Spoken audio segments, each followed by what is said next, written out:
सभी लोग जानते हैं कि जैसे ही सर्दियों का मौसम शुरू होता है तो सभी माता बहनों के मन में, सभी लोगों के मन में, बुजुर्गों के मन में, बच्चों के मन में ये प्रश्न जरूर आता है कि बाथरूम या शौच जाने के बाद हम दिया बाती कैसे करें।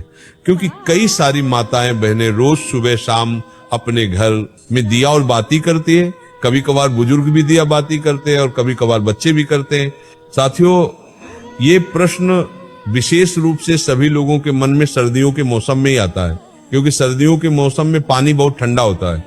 बार बार हाथ पैर गीला करना किसी को भी पसंद नहीं होता है, या बहुत सारे लोग हाथ पैर में स्वेटर वगैरह, मोजे वगैरह पहने होते हैं, तो बार बार हाथ पैर धोने में बहुत परेशानी होती है। इसी के साथ में सुबह तो पूजा पाठ में किसी कोई परेशानी नहीं होती, क्योंकि सुबह तो सभी लोग स्नान करके ही अपने घर में पूजा पाठ करते हैं, क्योंकि सुबह हमको सीधा स्नान करके पूजा पाठ ही करना रहता है। उसके बाद हम लोग अपने काम करते हैं। पर प्रश्न आता है शाम के समय में, क्योंकि शाम होने तक सभी लोग अपने कामों में व्यस्त रहते हैं और पूरे दिन भर में आप लोग बाथरूम कई बार जाते होंगे और कुछ लोग पूरे दिन भर में कभी कभार शौच भी चले जाते होंगे। तो आपके मन में ये प्रश्न जरूर उठता होगा, क्या हम लोग अगर पूरे दिन में कभी भी बाथरूम या शौच चले गए हैं तो क्या उसके बाद हम लोग शाम के समय में घर की दिया बाती कर सकते हैं? क्या उस समय पर हम लोगों को स्नान करना होगा या हाथ पैर में धोकर भी काम चल जाएगा? तो ये सारी अद्भुत जानकारी आपको इस वीडियो में हम देने वाले हैं। साथियों, इसमें कोई शर्माने वाली बात नहीं है, क्योंकि ये भगवान की पूजा पाठ से जुड़ा हुआ प्रश्न है, इसलिए आपको इसके बारे में जरूर जानना चाहिए।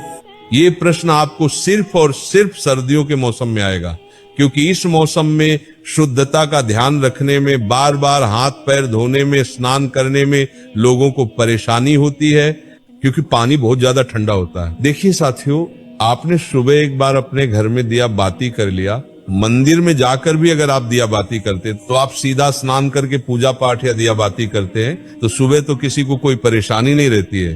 पर सुबह के बाद में आपके पास पूरा दिन रहता है और फिर शाम का समय आता है। साथियों, अब शाम होने तक बहुत सारे लोग पूरे दिन भर में बाथरूम जाते हैं, कुछ लोग शौच भी जाते हैं, तो यहाँ पर आपके मन में अशुद्धि आ जाती है, यानी कि आपका शरीर उस समय पर अशुद्ध हो जाता है जब आप बाथरूम जाते हो या शौच जाते हो। इसके बाद अब आप अपने घर में सीधा दिया बातें करने के लिए नहीं जा सकते, तो आखिर कौन सा वह नियम है जिसका अगर आप लोग बाथरूम या शौच जाते समय पालन करेंगे तो आप अशुद्ध नहीं होंगे बल्कि शुद्ध रहेंगे और शाम के समय की दिया बाती बिना स्नान किए कर सकेंगे। साथियों, सबसे पहले ये जो नियम है विशेष रूप से माताएं बहनें इसका पालन करें, क्योंकि ज्यादातर घर की माताएं बहनें ही शाम के समय की दिया बाती कारणों से देश हुआ ना। साथियों, सर्दियों के समय में आप पूरे दिन भर में जब भी बाथरूम जाते हैं तो उस समय के लिए सबसे पहले आप नियम सुन लीजिए, उसके बाद हम आपको शौच का नियम बताएंगे।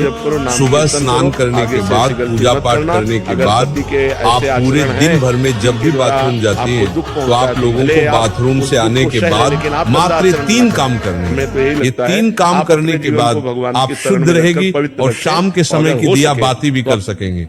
सबसे पहले जब आप बाथरूम जाएं तो बाथरूम से लौटने के बाद आप सबसे पहले अपने हाथों को धोए, अपने पैरों को धोए, उसके बाद 3 बार कुल्ला करें। कुल्ला का मतलब है कि अपने मुंह में पानी लें, मुंह को थोड़ा साफ करें और पानी बाहर फेंक दें। ये प्रक्रिया आपको 3 बार करनी होती है, मतलब 3 बार कुल्ला करना रहता है।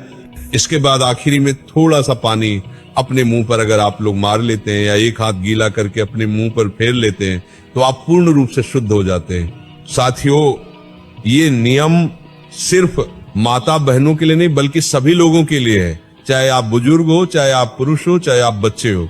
अगर आप बाथरूम से लौटने के बाद इस तरीके से ये 3 कार्य करते हैं तो आप पूर्ण रूप से शुद्ध हो जाते हैं। साथियों, अब आप लोग कहेंगे कि यहाँ पर भी तो हमें पानी का इस्तेमाल करना पड़ रहा है, पर यहाँ पर आपको कम पानी का इस्तेमाल करके हाथ मुंह धोना पड़ रहा है, अन्यथा फिर आपके पास स्नान करने का ही एक आखिरी तरीका बचता है। आप चाहे तो हाथ मुंह धोने के लिए गर्म पानी भी करके रख सकते हैं, इसमें कोई परेशानी नहीं है।